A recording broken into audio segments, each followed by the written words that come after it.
నిమిషాలు వాక్యం విందాము. నిజంగా దైవజనులు పరిచయం చేసినట్టుగా మా కుటుంబం అంతా కూడా దేవుని మహాకృపను బట్టి దేవుని ఉచితమైనటువంటి ప్రేమ చెప్పున దేవుని సన్నిధిలో దైవజనుల కుటుంబాలుగా తీర్చిదిద్దబడ్డానికి దేవుడు ఎంతగానో కృప చూపించారు.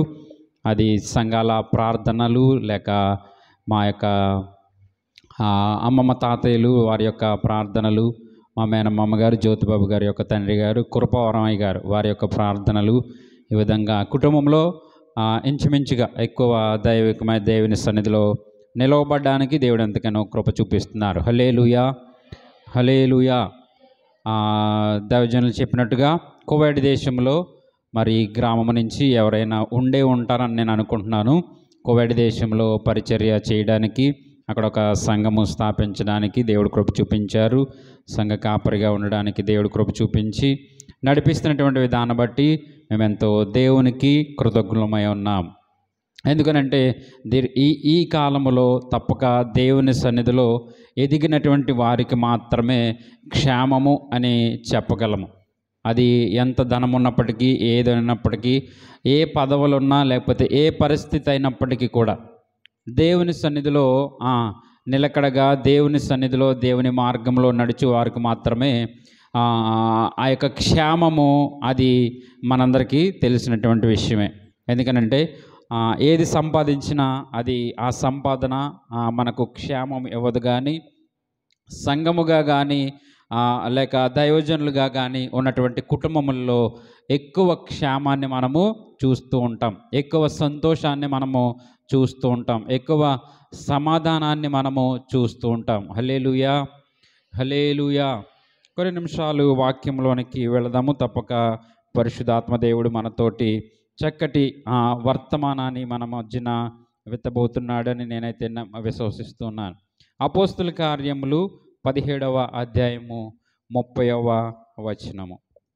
అపోస్తుల కార్యములు 17వ అధ్యాయము 30వ వచనము. ఆ అజ్ఞాన కాలములను దేవుడు చూచి చూడనట్టుగా ఉండెను. ఇప్పుడైతే అంతటను అందరూ మారు మనస్సు పొందవలెనని మనుష్యులకు ఆజ్ఞాపించుచున్నాడు. పరిశుద్ధుడా పరమ తండ్రిని కొందనాలు. చదవబడినటువంటి లేఖనములోని లోతైనటువంటి ఆత్మీయ మర్మములను మాకు బయలుపరచమని ప్రార్థన చేస్తున్నాం. ఈ ఉదయకాల సమయంలో ప్రభువా, సంఘముగా కూడి వచ్చిన బిడ్డలందరితో నీవు మాట్లాడని ప్రభువా నీకు స్తోత్రం. మాకు కావలసిన ఆత్మీయ ఆహారమును మాకు అనుగ్రహించమని ప్రార్థన చేస్తూ, వినగల చెవులు, గ్రహించగల మనస్సు మీరు అనుగ్రహిస్తారని నీ సిలువ చాటును మరుగుపరిచి ప్రభువా నాయనా ప్రభువా నీకు స్తోత్రం తండ్రి. చక్కటి నాయన మాటలు నీవే అనుగ్రహిస్తాను ప్రార్థన చేస్తూ యేసు నామములో ప్రార్థించడం మా పరమ తండ్రి, ఆమేన్. మంచిది. చదవబడినటువంటి వాక్య లేఖనంలో నుంచి కొన్ని నిమిషాలు మనము వాక్య ధ్యానము చేద్దాము. వాక్యం ఎప్పుడు కూడా మనల్ని ఆత్మీయంగా బలపరుస్తూ ఉంటుంది. వాక్యం ఎప్పుడు మనల్ని ఆత్మీయంగా నిలబెడుతూ ఉంటుంది. ఆ వాక్యము మనల్ని సరిచేస్తూ ఉంటుంది. మన జీవితాల్ని ఎలాగ కొనసాగించాలో నేర్పించేదే వాక్యమై ఉంది. మనం చూస్తున్నట్టుగా ఆయా ఆయా ఆయా దేవుళ్ళు, ఆయా పరిస్థితులు బయట మనము చూస్తున్నాము. లేక వారిపైన వారు ఆధారపడినటువంటి వారిని మనం చూస్తూ ఉంటాము. ఎందుకు దేవుణ్ణి మనము ఆరాధించాలి, లేక దేవుని సన్నిధికి ఎందుకు వెళ్ళాలి అని మనం ఆలోచించగలిగితే గనక ఆయన సర్వ సృష్టికర్త అయి ఉన్నాడు. ఆయన మనల్ని సృజించినటువంటి దేవుడై ఉన్నాడు. ఆ సృజించినటువంటి దేవుని గురించి తెలుసుకోవడానికి దేవుని సన్నిధిలో మాత్రమే ఆయన ప్రకటించబడుతూ ఉంటాడు. హల్లెలూయా, హల్లెలూయా. అయితే ఆ ప్రకటించబడుతున్నటువంటి సమయంలో యేసుక్రీస్తు వారు ఒక మాట చెప్తూ ఉంటారు. ఏంటనంటే, తండ్రి ఆకర్షిస్తేనే కానీ ఎవడు నా యొద్దకు రాడు అనేటువంటి మాట. ఇప్పుడు చేరి వచ్చినటువంటి మనలందరినీ ఆకర్షించింది ఎవరినంటే గనక మన తండ్రి అయినటువంటి దేవుడు. ఎందుకు తండ్రి అయిన దేవుడు మనల్ని ఆకర్షిస్తున్నాడు అనంటే, ఆయన మనల్ని సృజించినటువంటి దేవుడు. ఇప్పుడు చూడండి, తల్లిదండ్రులను మనం చూస్తే గనక వారి పిల్లల కొరకు ఎంతో జాగ్రత్తలు తీసుకుంటూ ఉంటారు. వారి యొక్క జీవితాన్ని చక్కటి మార్గంలో పెట్టాలని కానీ, వారి జీవితంలో కావలసినటువంటి అవసరతలు తీర్చడంలో కానీ, వారి చదువులు కానీ, కాలేజీలు కానీ, యూనివర్సిటీలకు పంపించడం, లేక వాటన్నిటిని ఒక పక్కనైతే వారిని ఆత్మీయంగా నిలవబెట్టడానికి ఈ విధంగా బిడ్డల కొరకు ఏ విధంగా అయితే తల్లిదండ్రులు ప్రయత్నం చేస్తూ ఉంటారో, దేవునికి పిల్లలుగా ఉన్నటువంటి మన గురించి అనునిత్యము కేర్ తీసుకునేది ఎవరంటే మనలను ఆత్మీయంగా కన్నటువంటి, మనలను సృష్టించినటువంటి ఆ దేవాతి దేవుడే. హల్లెలూయా, హల్లెలూయా.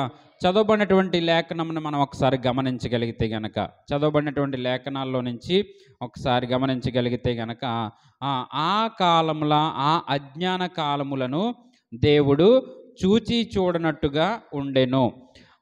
ఇప్పుడైతే అంతటను అందరూ మారు మనసు పొందవలెనని మనుష్యులకు ఆజ్ఞాపించుచున్నాడు.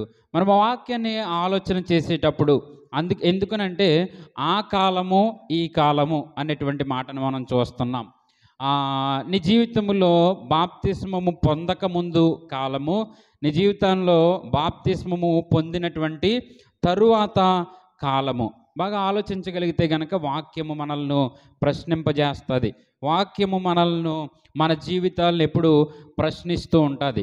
ఆత్మ ఎప్పుడునంట మనిషిని గద్దిస్తూ ఉంటుంది. ఆత్మ సిద్ధమే, శరీరము బలహీనము. శరీరమేమో బలహీనము, ఆత్మ ఎప్పుడు సిద్ధమే. ఆత్మ ఏమంటుంది? ప్రార్థనకు వెళ్ళు, తొందరగా టైం అయిపోతుంది అని చెప్తూ ఉంటుంది. శరీరం ఏం చేస్తుంది?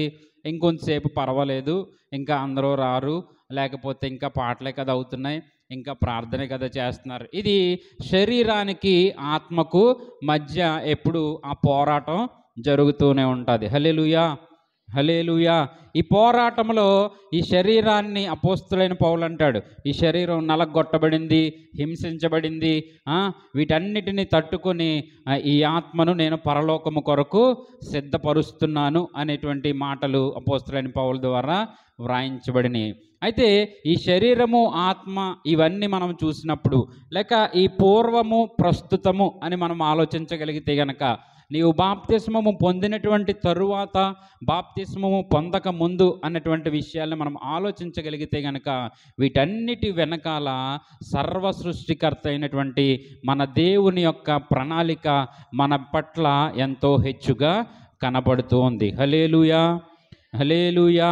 సర్వశక్తినైనటువంటి దేవుని యొక్క ప్రణాళిక మన జీవితం పట్ల ఎంతో హెచ్చుగా ఉండుట ద్వారానే ఇదిగో వాక్యము ద్వారా నిన్ను అనునిత్యము హెచ్చరిస్తూ ఉంటుంది. వాక్యము ద్వారా నిన్ను అనునిత్యము సరిచేస్తూ ఉంటుంది, బుద్ధి చెబుతూ ఉంటుంది. మనం ఈ రోజున దేవాలయానికి రావాల్సినటువంటి పరిస్థితి దేనికేనంటే గనక, దైవజనుల ద్వారా మనము హెచ్చరించబడుచున్నటువంటి దేని కొరకనంటే గనక, నీ జీవితంలో నీవు సరిచేయబడుట కొరకే. ఎందుకంటే ఆదికాండం 8వ అధ్యాయం నుంచి ఒక మాట కనబడుతుంది, బాలుని హృదయము నరుని హృదయము బాల్యము నుండే చెడ్డది. ఎప్పటి నుంచి అయిపోయిందంట చెడ్డది? బాల్యము నుండే చెడ్డది అయిపోయింది. కయ్యను హెబెల్ని మనం ఆలోచన చేయగలిగితే గనక, హెబెల్ మీద పడి చంపేంత కోపము కయ్యనుకు వచ్చేసింది. అక్కడ చూస్తున్నారా? అంటే సొంత అన్నదమ్ములు ఈ రోజున పరిస్థితిని మనము అప్పటికంటే ఇప్పుడు ఇంకా ఘోరమైనటువంటి స్థితికి వెళ్ళిపోయినటువంటి పరిస్థితులు మనము గమనిస్తూ ఉంటాం. అయితే ఆ యొక్క కయ్యను హెబెల్ను మనం ఆలోచించినప్పుడు, ఆ కయ్యను హెబెలు వారి యొక్క బంధుత్వం అయితే చాలా ఇంట్లో వాళ్ళు, ఒక తల్లిని గర్భం పుట్టినటువంటి వారు. కానీ వాక్యపు నెరవేర్పు ఏదైతే ఉందో, ఆదాము హవ్వ వారు ఏదైనా తోటలో చేసినటువంటి ఆ ఆజ్ఞాతిక్రమము ఏదైతే ఉందో, ఈ రోజున మానవాళికి ఆ కొనసాగింపు, ఆ పాపము ఎప్పటికీ వెంటాడుతూనే ఉంది. దానిని బట్టే కయ్యను స్వభావం కలిగినటువంటి వారు ఈ రోజున భూమి మీద సంచరిస్తూ ఉన్నారు. హెబెలు స్వభావం కలిగినటువంటి, దైవికమైనటువంటి ఆలోచన కలిగినటువంటి వారిని కయ్యను స్వభావం వంటి వారు ఎప్పటికీ వారు ఏం చేస్తూ ఉంటారంటే, ఇబ్బంది పెడుతూనే వారి యొక్క హృదయాలు మనకు కనబడుతూ ఉంటాయి. మనం చదవబడినటువంటి వాక్యంలోనికి వెళ్ళడానికి నేను ఇష్టపడుతూ అక్కడ చదవమనేటువంటి మరొక మారు నేను ఆ వచనాన్ని తెలియజేస్తున్నాను. ఇప్పుడు వచ్చినటువంటి వారందరి కొరకు అపోస్తల కార్యాలు 17వ అధ్యాయము 30వ వచనము. 17వ అధ్యాయము 30వ వచనంలో కనబడుతున్నటువంటి మాట, ఆ అజ్ఞాన కాలములను దేవుడు చూచి చూడనట్టుగా ఉండెను. నిజంగా ఆ అజ్ఞాన కాలములు అన్నటువంటి విషయాన్ని గురించి మనం ఆలోచన చేస్తే, ఇశ్రాయేలీయుల్ని ఐగుప్తు నుండి దేవుడు ఐగుప్తు నుండి పాలు తేనెలు ప్రవహించు దేశమునకు ఇజ్రాయేలు దేశానికి నడిపించేటువంటి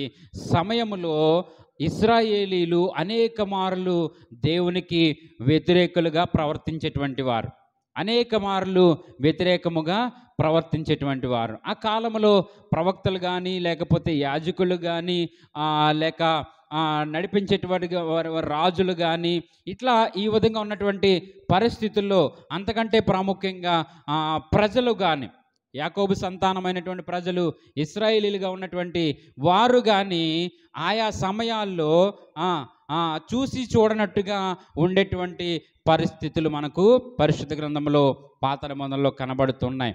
అయితే క్రొత్త నిబంధన కాలంలో ఉన్నటువంటి మనము, నూతన నిబంధనలో ఉన్నటువంటి మనము, క్రీస్తు కాలము క్రీస్తు శకములో ఉన్నటువంటి మనము ఇక ఈ కాలానికంట ఏమాత్రము కూడా ఏమి లేదంట, ఇక ఛాన్స్ లేదు అన్నటువంటి మాట అక్కడ కనబడుతుంది.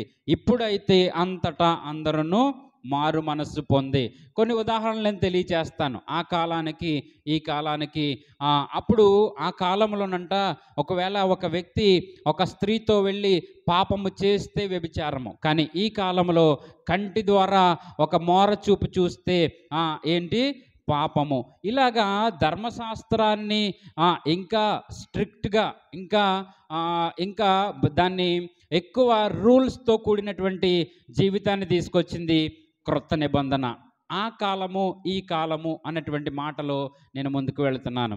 కాబట్టి ఆ కాలంలో ఉన్నటువంటి పరిస్థితులు చూచి చూడనట్టుగా దేవుడు నడిపిస్తూ ఉండేవాడు. కానీ ఇప్పుడైతే మాత్రం పరిశుద్ధుడైనటువంటి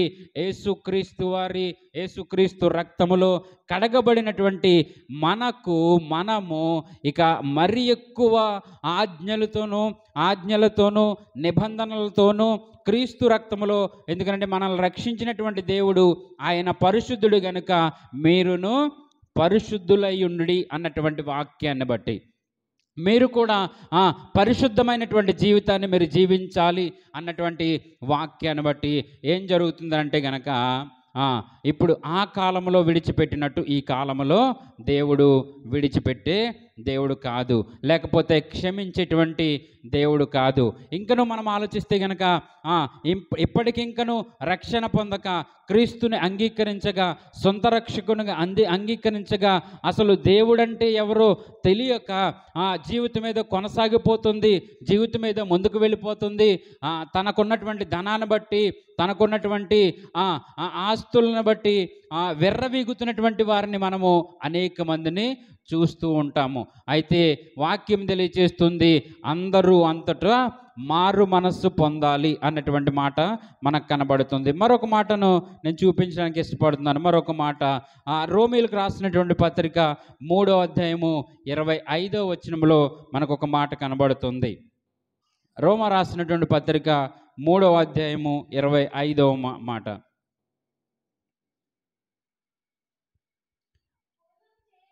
పూర్వము చేయబడిన పాపములను దేవుడు తన ఓరిమి వలన ఉపేక్షించినందున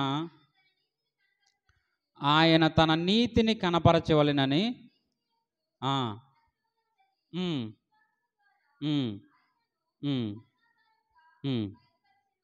బయలుపరచును. చాలమ్మా.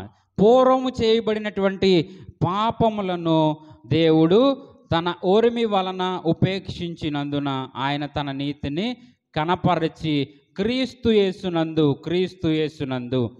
ఇందాక మనం చెప్పుకున్నట్టుగా మన యొక్క రక్షణకు ముందు, మన యొక్క బాప్తిస్మానికి ముందు ఆ పూర్వకాలపు పరిస్థితులు ఏదైతే ఉన్నాయో, మనము రక్షణ పొందిన తరువాత, బాప్తిస్మం పొందిన తరువాత, క్రీస్తు రక్తంలో కడగబడిన తరువాత ఇప్పటి పరిస్థితులు ఎలా ఉన్నాయో మనం ఆలోచన చేయగలిగితే గనక, నిజంగా ఆయన ఓరిమి వలన, మొదట్లో చెప్పుకున్నట్టుగా ఒక తల్లిదండ్రులు తన బిడ్డలను ఏ విధంగా ప్రొటెక్ట్ చేస్తారో, కాపాడడానికి ప్రయత్నం చేస్తారో, వారికి కావలసిన సకల సదుపాయాలు సమకూరుస్తూ ఉంటారో, అదే విధంగా మన తండ్రి అయినటువంటి దేవుడు మనకు కావలసిన సమస్తాన్ని సమకూరుస్తూనే మనము చేసినటువంటి అతిక్రమములు, మనము చేసినటువంటి పాపములను ఆయన క్షమించి మరలా మన కొరకు ఆయన ప్రాణాన్ని అర్పించినటువంటి దేవుడు. హల్లెలూయా, హల్లెలూయా.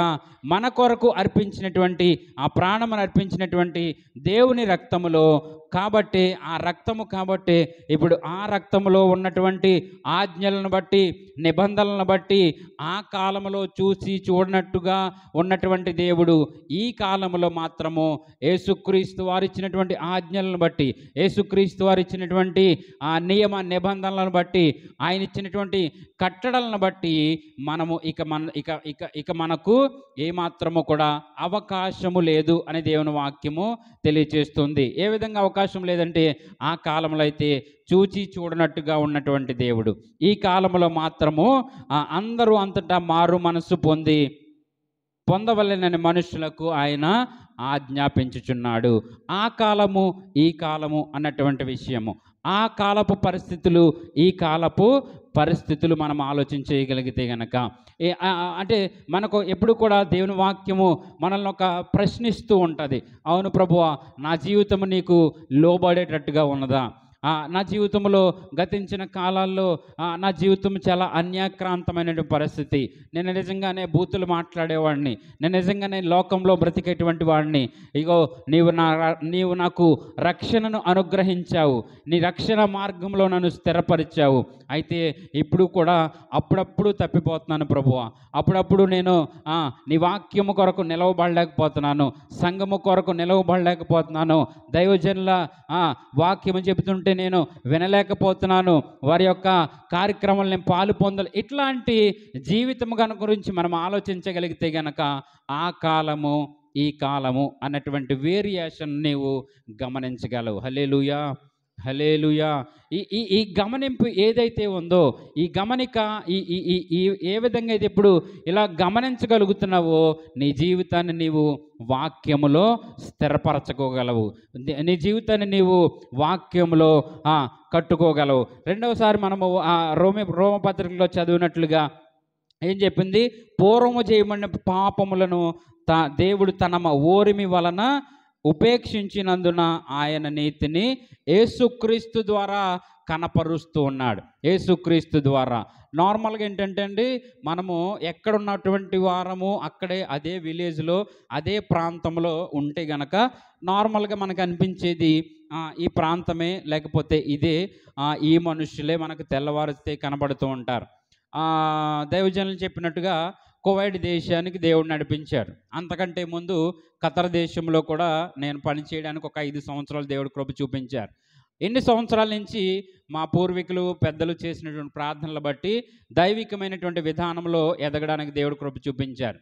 అయితే పరాయి దేశం వెళ్ళిన తరువాత నేను మొట్టమొదటి 2009లో వెళ్ళినప్పుడు ఫ్లైట్ దిగిన తరువాత కొన్ని రోజులకి నా డ్యూటీ ప్రారంభమైన తరువాత ఒక సముద్రము ఒడ్డుకి వెళ్ళి నాకు అప్పటికి ఆ చిన్న వయసు 15 సంవత్సరాల క్రితం అది మాట, ఇంచుమించుగా 13-14.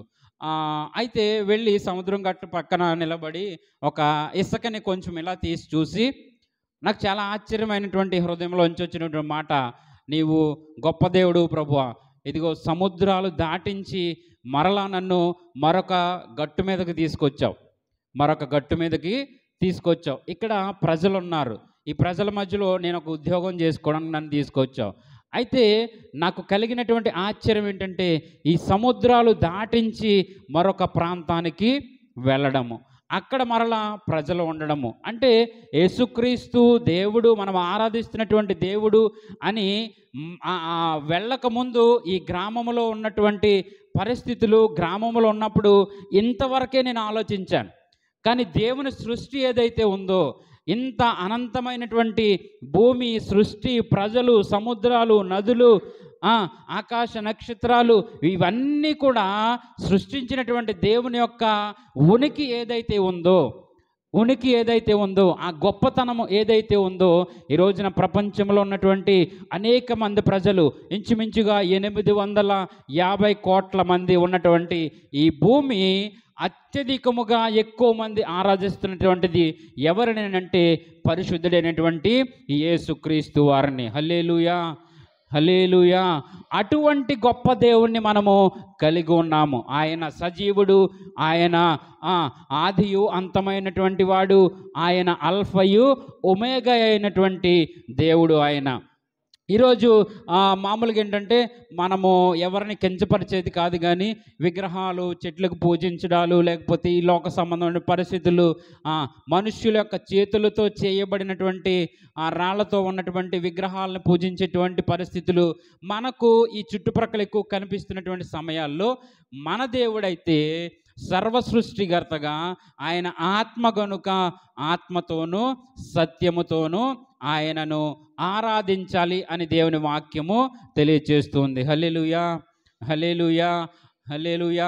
అయితే ఈ ప్రపంచంలో ఎక్కువ మంది ఆరాధిస్తున్నటువంటి దేవుడు ఎవరనంటే, సజీవుడిగా తెలుసుకున్నటువంటి దేవుడు ఎవరనంటే మన ప్రభు అయినటువంటి యేసుక్రీస్తు వారు. నిజంగా ఆయన పుట్టి పెరిగి 33.5 సంవత్సరాల భూమి మీద ఉండి ఇంచుమించుగా ఒక 30 సంవత్సరాలు ఆయన పరిచర్య చేసి ఇక్కడ నుంచి మరలా తండ్రి దగ్గరికి ఆయన ఆరోహణమైనటువంటి దేవుడు. నిజంగా కూడా ఈ పరిశుద్ధ గ్రంథాన్ని నమ్మేటప్పుడు, పాటించేటప్పుడు, దీన్ని చదివేటప్పుడు సైంటిస్టులు కానీ, లేకపోతే ఆయా బాగా చదువుకున్నటువంటి వారు ఎన్నో రీసెర్చ్లు చేస్తూ ఇందులో ఉన్నటువంటి విషయాలు, వ్రాయబడినటువంటి విషయాలు కరెక్టా కాదా, లేకపోతే ఇందులో ఉన్నటువంటి ఏదైనా సొంతంగా ఎవరైనా వ్రాసేసి వీటిని ఫాలో అవుతున్నారా అన్నటువంటి రీసెర్చ్లు జరుగుతున్నటువంటి ఈ సమయాల్లో ఇప్పుడు జరుగుతున్నటువంటి ప్రతి పరిస్థితికి కూడా ఈ పరిశుద్ధ గ్రంథమే ప్రతిదానికి ఆధారమైనది. ఆకాశ నక్షత్రాలు ఏ విధంగా పనిచేస్తాయో, ఈ భూప్రపంచము ఏ విధంగా, భూగోళము ఏ విధంగా సూర్యుని చుట్టూ తిరుగుతూ ఉంటుందో, ఇవన్నీ కూడా ఈ పరిశుద్ధ గ్రంథములో వ్రాయించబడి దేవుడు పొందుపరిచారు. హల్లెలూయా, హల్లెలూయా. బయట దేశంలో ఉన్నటువంటి సమయంలోనే అమెరికన్స్, లెబనానీసు, లేకపోతే కొరియా వాళ్ళు, చైనా వాళ్ళు, లేకపోతే ఫిలిపినీ దేశస్తులు మాకు ఎక్కువ ఎందుకంటే బయట దేశంలో ఉన్నప్పుడు అన్ని దేశాలు కలిసి ఉంటారు. ఇంచుమించుగా ఒక 200 దేశాల ప్రజలు కనబడుతూ ఉంటారు. సిరియా, సుదాన్, ఇట్లా ఆయా దేశాలు. కాబట్టి వారందరినీ చూస్తున్నటువంటి సమయాల్లో ఆది కాండములో పొందుపరచబడినటువంటి మాటల్లో, ఆది కాండములో దేవుడు వారి భాష తారుమారు చేసెను, వారి ప్రాంతాలు తారుమారు చేసెను. లేకపోతే అపోస్తుల కార్యాలు మనం చూసినట్లయితే అక్కడ గొప్ప హింస కలిగి ఆయా ప్రాంతాలకి వారు చెదరిపోయిరి అన్నటువంటి మాటలు. గుంటూరు ప్రాంతంలో మనం చూస్తే యూదులు అక్కడ మనకు కనబడుతున్నటువంటి పరిస్థితి. ఇవన్నీ మనం ఆలోచన చేసి అప్పుడు మాత్రమే బైబిల్ మీద ఇది పరిశుద్ధ గ్రంథము, ఇది దేవుని సృష్టి, ఇదేదో మనుషుల చేత వ్రాయించబడినటువంటిది కానే కాదు. తిమోతి పత్రికలో చక్కగా వ్రాయించబడేది పరిశుద్ధాత్మ పూర్ణులే దీనిని వ్రాసిరి అనేటువంటి మాటను కూడా మనము చూస్తూ ఉంటాము. కాబట్టి ఇంత గొప్ప దేవునిని వెంబడిస్తున్నటువంటి మనము, ఇంత గొప్ప దేవుణ్ణి మనము సేవిస్తున్నటువంటి మనము, మన పట్ల ఆయనకున్నటువంటి కృపను బట్టి, మన పట్ల ఆయనకున్నటువంటి దయా సంకల్పములో మనము ఎదుగుచున్నటువంటి వారము. అయితే చెప్పదలిచినటువంటి మాట, ఆ పూర్వకాలము, ప్రస్తుత కాలము, పూర్వకాలము, ప్రస్తుత కాలము. బాప్తిస్మము పొందకముందు నీ జీవితము, బాప్తిస్మము పొందిన తరువాత నీ జీవితము. ఒకసారి మనం ఆలోచన చేయగలిగితే గనక ఇంత గొప్ప దేవుణ్ణి కలిగి ఉన్న మనము ఆ కాలము కంటే చూసినటువంటి విడిచిపెట్టినటువంటి దేవుడు ఈ కాలములో పరిశుద్ధులుగా జీవించాలి, పరిశుద్ధులుగా ఉంటేనే మీ జీవితము సుఖాంతం అవుతుంది, పరలోకానికి మీరు అర్హులవుతారు అన్నటువంటి విషయాల్ని మనకు తెలియచేస్తున్నటువంటి సమయంలో మరి ఎక్కువగా మనము ఆయన సన్నిధిలో జాగ్రత్త కలిగి ఉండగలగాలి. హల్లెలూయా, హల్లెలూయా. మరొక వచనాన్ని చూస్తూ 1 పేతురు రాసినటువంటి పత్రిక 1 పేతురు 4వ అధ్యాయము 3వ వచనములో మనకు ఒక మాట కనబడుతూ ఉంటుంది. 1 పేతురు 4వ అధ్యాయము 3వ వచనము, మనము పోకిరి చేష్టలు, దురాశలు, ఆటపాటలు, త్రాగుబోతుల విందులు, చేయదగని విగ్రహ పూజలు మొదలైన వాటి అందు నడుచుకొనుచు అన్యజనుల ఇష్టము నెరవేర్చుటకు గతించిన కాలమే చాలును, గతించిన కాలమే చాలును. మనం మొదటి నుంచి మన వాక్య భాగ లేఖనాన్ని మనము ఆలోచన చేయగలిగితే గనక గతించిన కాలము, ప్రస్తుత కాలము, గతించిన కాలము, ప్రస్తుత కాలము. ఏ విధంగా ఉన్నది మన యొక్క ప్రస్తుత కాలము?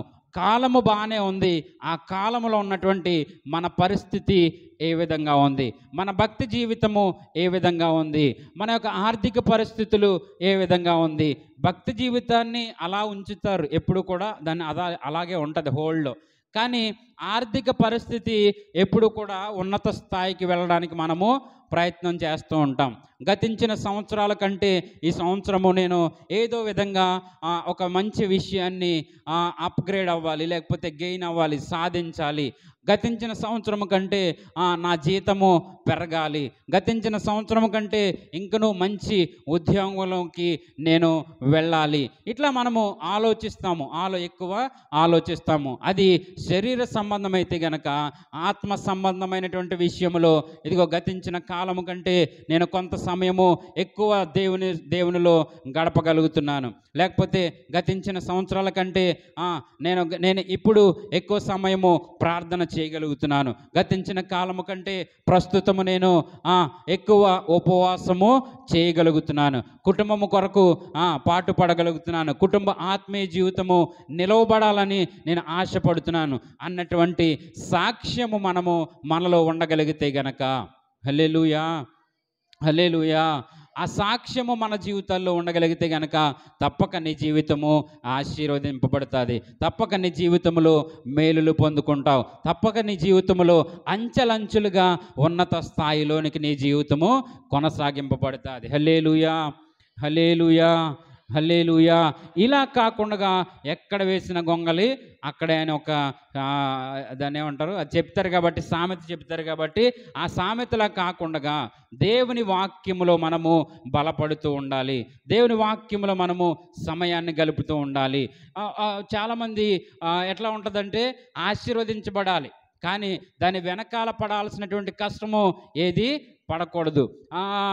ఆశీర్వదించబడేటువంటి వారిని చూసి నేను ఇంకనూ ఇలాగ ఉండిపోతున్నానేంటి, లేకపోతే నేను నా జీవితం ఇలాగే ఉందని బాధపడుతూ ఉంటారు. కానీ వారు ఆశీర్వదించబడడానికి గల సీక్రెట్ ఏంటో తెలుసుకోలేరు. వారి యొక్క ఆశీర్వాదానికి గల సీక్రెట్ ఏంటి, వారు ఏ విధంగా కష్టపడుతున్నారు, ఉదయం 6 గంటలకు లేస్తున్నారా, లేకపోతే ఆదివారం ఆరాధనకి సమయానికి వెళ్ళిపోతున్నారా, దైవజనుల మాట చక్కగా వింటున్నారా, దైవజనుల వారికి లోబడి నడుచుకుంటున్నారా, ఇట్లాగా ఒక ఆ రహస్యాన్ని తెలుసుకోగలగాలి. ఈ రోజున మేము కుటుంబాలు ఈ విధంగా ఆశీర్వదించబడి దేవుని సన్నిధిలో నిలవబడడానికి కారణాలు ఏంటంటే ఇవే. దేవుని సన్నిధిలో దైవజనులకు లోబడినటువంటి నడిచి ఉన్నటువంటి కుటుంబాలు, లేకపోతే ప్రార్థనలో సమయం గడపడము, వాక్యాన్ని నేర్చుకోవడము, దేవుని వాక్యం ఏ విధంగా అయితే తెలియజేస్తుందో ఆ విధంగా నడుచుకోవడానికి ప్రయత్నము చేస్తూ దేవుడు అంచెలంచెలుగా ఇంతవరకు ఆశీర్వాదంలో నడిపిస్తూ ఉన్నాడు. హల్లెలూయా, హల్లెలూయా. నిజంగా కూడా కుటుంబాల్లో పిల్లలుగా ఉన్నటువంటి స్థానం నుంచి ఇక్కడ ఉన్నటువంటి పెద్దవారిని మనం అడిగితే చెబుతూ ఉంటారు, ఒకానొక పరిస్థితి ఏంటి, ప్రస్తుత పరిస్థితి ఏంటి, ఒకానొక కాలంలో మనము ఎన్ని ఇబ్బందులు పడ్డాము, ప్రస్తుతము క్షేమముగా ఉన్నాము, ఒకానొక సమయంలో ఈ మాత్రము సదుపాయాలు మా దగ్గర లేవు, ఒకానొక సమయంలో ఈ మాత్రపు కుటుంబ పరిస్థితులు క్షేమము లేదు, ఒకానొక సమయంలో తినడానికి మేము చాలా ఇబ్బంది పడేటువంటి వారము, చిన్న చిన్న వృత్తులు, ఏదో ఆ రోజు భోంచేసామా మా జీవితం గడిచిందా అనేటువంటి పరిస్థితి. కానీ ఈ రోజైతే చక్కటి ఇల్లు కట్టుకోవడానికి దేవుడు కృప చూపించాడు, చక్కటి బండి కొనుక్కోవడానికి కృప చూపించాడు, చక్కటి కారు, లేక ఇట్లాంటి అంటే పాతకాలము, ప్రస్తుత కాలము, గత కాలము, ప్రస్తుత కాలము, నీవు బాప్తిస్మము పొందక ముందు కాలము, నీవు దేవునిలోకి రక్షణలోకి వచ్చినటువంటి కాలము. ఈ వేరియేషన్ నీవు ఆలోచించగలిగి ఈ వేరియేషన్లో ప్రస్తుతం ఉన్నటువంటి సమయములో నీవు పరిశుద్ధుడైనటువంటి యేసుక్రీస్తు యొక్క రక్తములో కడగబడినటువంటి నీవు, ప్రస్తుత కాలంలో ఉన్నటువంటి నీవు, లేక పరిశుద్ధుడైనటువంటి యేసుక్రీస్తు వారి యొక్క ఆజ్ఞలు ప్రకారము, యేసుక్రీస్తు వారి యొక్క నిబంధనల ప్రకారము మన జీవితము నడుచుకోగలిగితే గనక, చాలామంది చెప్పే మాట, అంత ఎక్కడ చేయగలమండి, లేకపోతే ఆ విధంగా ఎలా ఉండగలమనండి, యేసుక్రీస్తు వారు 33.5 సంవత్సరాలు జీవించి పాపము లేకుండా జీవించగలము అని ఆయన నిరూపించాడు, అబద్ధం ఆడకుండా జీవితాన్ని జీవించగలమని ఆయన నిరూపించాడు, దొంగతనాలు లేకపోతే లోక సంబంధమైన పరిస్థితుల్లో పడకుండా తన శరీరాన్ని తను అదుపులో ఉంచుకోగలవు, ఆ శక్తిని దేవుడి అనుగ్రహిస్తాడని ఆయన నిరూపించినటువంటి దేవుడు. ఆయన నిరూపించి నిన్ను కూడా ఆ విధంగా జీవించమని తెలియచేసినటువంటి దేవుడు, ఏకైక దేవుడు, అది మన ప్రభు అయినటువంటి యేసుక్రీస్తు వారు మాత్రమే. హల్లెలూయా, హల్లెలూయా, హల్లెలూయా. కాబట్టి ఇంత వాక్యాన్ని వింటున్నటువంటి మనము, ఇంత భక్తి చేస్తున్నటువంటి మనము, భక్తి జీవితంలో ఏదైనా ఒక మంచి స్థానంలో ఉన్నామా, లేకపోతే భక్తి జీవితంలో మనము ఒక అభివృద్ధి అనేటటువంటిది ఏదైనా ఉందా, మనము శరీర సంబంధమైనటువంటి అభివృద్ధి లేకపోతే ఎక్కువ కుమిలిపోతూ ఉంటాం, బాధపడుతూ ఉంటాం, ఎప్పుడు ఇదే గృహమా, లేకపోతే ఎప్పుడు ఇదే స్థాయిలో నేను ఉండాలని. కానీ ఆత్మీయ జీవితం కోసం నువ్వు కూడా ఆలోచించగలిగితే గనక, వాటన్నిటికంటే కూడా చాలా ప్రాముఖ్యమైనది ఆత్మీయ జీవితమే. ఆత్మీయ జీవితంలో కూడా నీవు దానికి ఏముందండి పెట్టుబడి, మహా అయితే నీవు చక్కగా మోకాళ్ళేసి ప్రార్థన చేయడం మొదలు పెట్టావంటే నీ జీవితంలో నీవు ఆశ్చర్య కార్యాలని చూడడం ప్రారంభించగలవు. హల్లెలూయా, హల్లెలూయా. ఏముంది దానికి పెట్టుబడి, నువ్వు చక్కగా నీకు సమయం ఉన్నప్పుడు, లేక ఉదయకాల సమయంలో 5 గంటలకే, మంచి సమయంలో నాకు మాట జ్ఞాపకం వస్తుంది, మా అమ్మగారు ఉదయం ఇంచుమించుగా 4-4:30కి తల దగ్గరే, లేకపోతే పండుకున్నటువంటి ఆ స్థలము దగ్గరే చెవిలో ఆ స్వరం నాకు వినపడుతూనే ఉండేది. అప్పట్లో నేను అనుకునేవాడిని, ఎందుకు మా అమ్మ ఇంతలా ప్రార్థన చేస్తుంది, నాకు డిస్టర్బెన్స్ అవుతుంది అని నా మనసులో నేను అనుకుంటూ అలాగే పడుకునేవాడిని. అయితే ఆ రోజు ఆమె చేసిన ప్రార్థన, దేవుని కృప ఇదిగో ఈ రోజున సంఘం ముందు ఈ విధంగా నిలవబెట్టింది. హల్లెలూయా, హల్లెలూయా. కాబట్టి ప్రార్థన, దేవుని సన్నిధిలో సమయము గడపడము నిన్ను ఉన్నత స్థానాలకి, నిన్ను ఆశీర్వాదంలోకి, నీకు మంచి ఆరోగ్యం విషయంలో నీ ఆరోగ్యాన్ని నీవు ఏ విధంగా కాపాడుకోవాలి, సమస్త విషయాలకి మూలము ఏంటనంటే ఈ పరిశుద్ధ గ్రంథము అన్నటువంటి విషయాన్ని నీవు గమనించగలగాలి. హల్లెలూయా, హల్లెలూయా.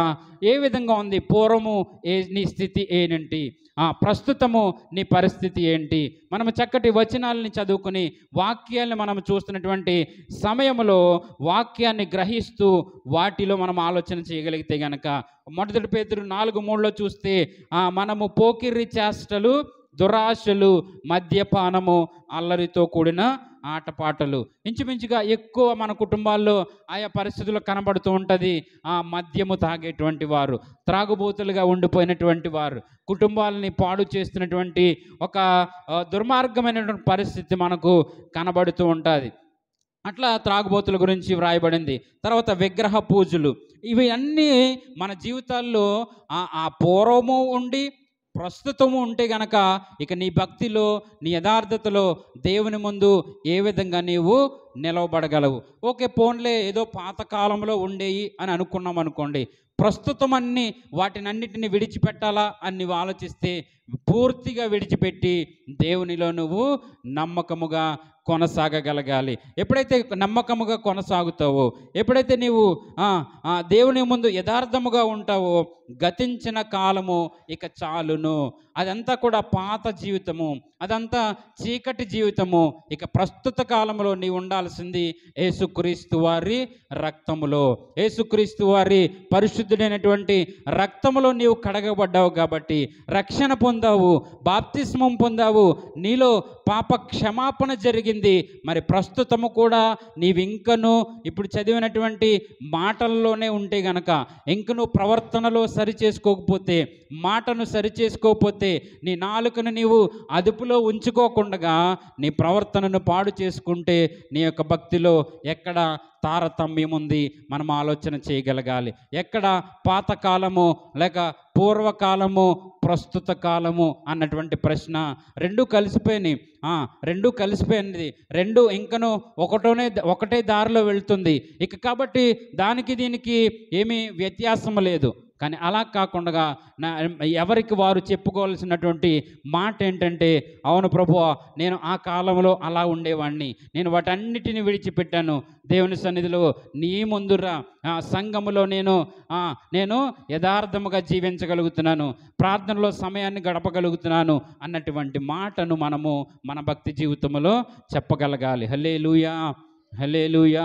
అలా చెప్పగలిగితేనండి, అలా చెప్పగలిగితే ఇగో నేను చెప్పగలను, ఈ గ్రామంలో నుండే, నీ కుటుంబంలో నుండే నీవు గొప్ప కార్యాలను చూడగలవు. నీ కుటుంబంలో ఉన్నటువంటి నీ బిడ్డలే గొప్ప కార్యానికి పునాదులుగా వారు నిలవబడుతూ ఉంటారు. నీ కుటుంబం నుండే నా కుమారుడు ఇలాగా ఉన్నతమైనటువంటి స్థానంలో నిలవబడ్డాడు, పలానా ఉన్నతమైనటువంటి కార్యానికి నా కుమారుడే, నా కుమార్తె ముందుకు నిలబడింది అన్నటువంటి సాక్ష్యాన్ని నీవు పొందుకోగలవు.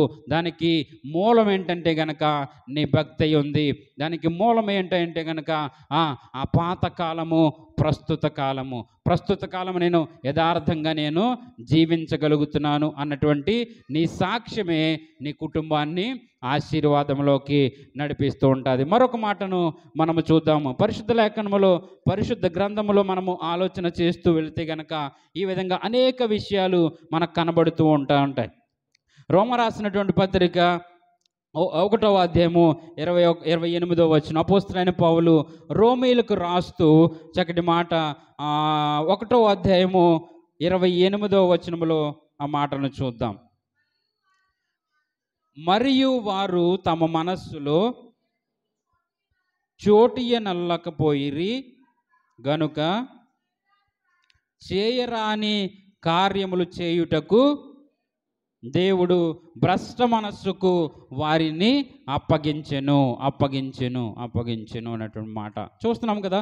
మొట్టమొదటి నుంచి మనం చెప్పుకున్నటువంటి విధానంలో తల్లిదండ్రులు బిడ్డలకు ఏ విధంగా అయితే వారిని సంరక్షించడానికి, వారిని కాపాడడానికి, వారిని నిలవబెట్టడానికి ప్రయత్నం చేస్తూ ఉంటారో, ఆ ప్రయత్నం చేస్తున్నటువంటి సమయంలోనే తప్పిపోయినటువంటి కుమార్తెలను కూడా మనము చూస్తూ ఉంటాం.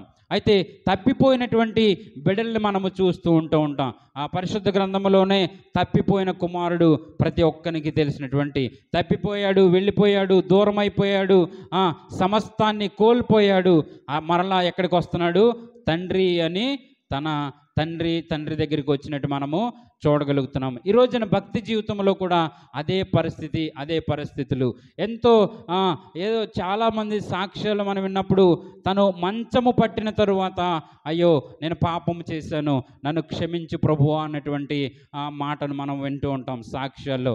అదేదో చిన్ననాటి నుంచి దైవజనులు కానీ, పరిశుద్ధ గ్రంథము కానీ నీకు బోధించి, నీకు హెచ్చరించి, నిన్ను సరిచేసేటువంటి సమయంలోనేమో నీవు అంగీకరించవు.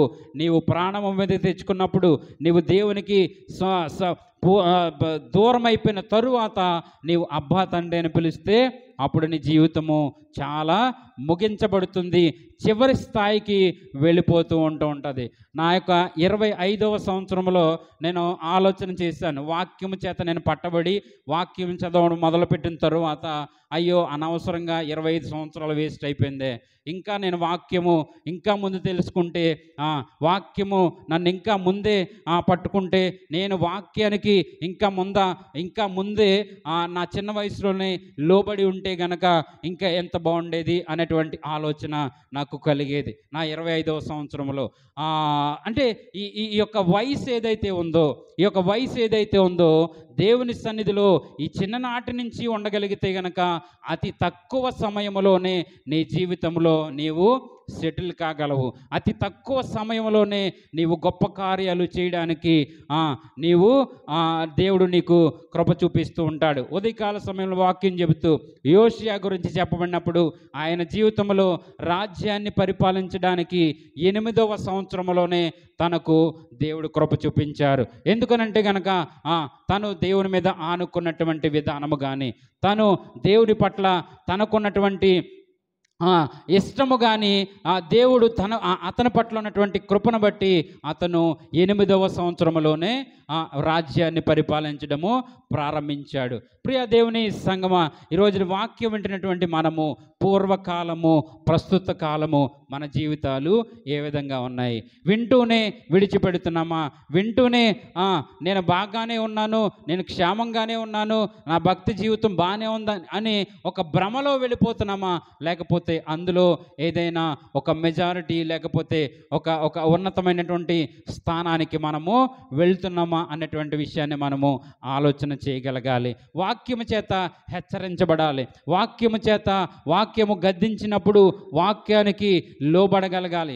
దేవుని వాక్యానికి, దైవజనులకి మనము లోబడగలిగితే గనక తప్పక మనము ఆశీర్వదించబడతాము.